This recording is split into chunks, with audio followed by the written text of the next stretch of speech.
it's definitely been a crazy year and crazy times for sure.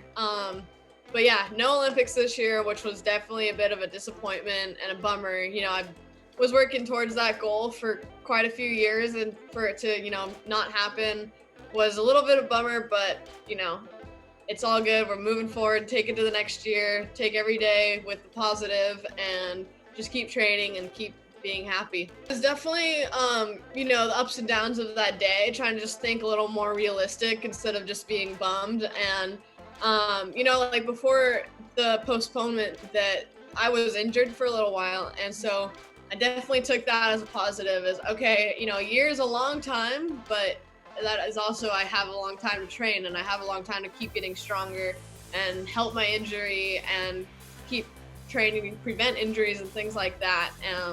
So that was definitely a positive. Yeah, I'm doing a little bit of everything. But definitely cross training, like running and going to my, gym and everything like that.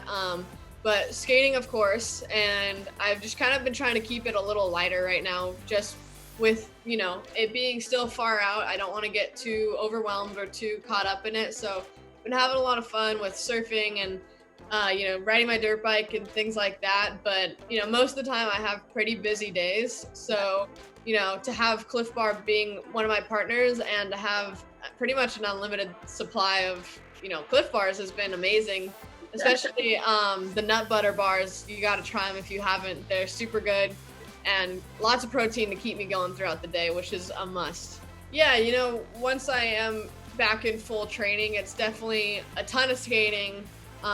Usually like 2 or 3 different sessions a day, and cross training a few times a week, and still surfing a bunch, just because that is like my cross training and also my like zen mode of like getting away from being so focused in. So mainly just skating a bunch, like working on my craft basically. Yeah, no, definitely, like when I'm in the water and I do something, I'm like, oh, just like skating, I could do that, like, and then vice versa.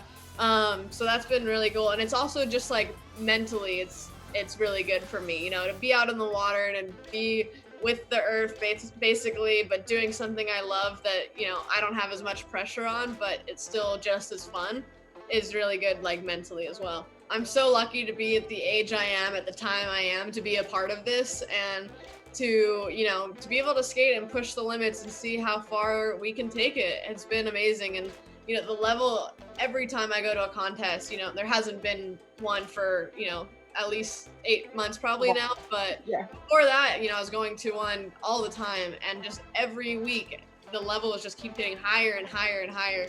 And it's so cool to see, because everyone's just pushing each other and motivating each other, and it's very competitive, but everyone's friends at the end of the day as well, for the most part. So it's a cool environment to be a part of. It's amazing how far it's come within women's skating, because like you said, it's definitely a very male dominated sport, but to see it come so far has been just amazing. There's a lot of motivation behind that, just because just even a few years ago, we could barely get a contest, and now we're having so many contests that it's hard to, keep everything in line and keep going and everything like that. But yeah, it's definitely a huge positive to see how far it's come, and the Olympics has definitely helped the women's side for that, for sure.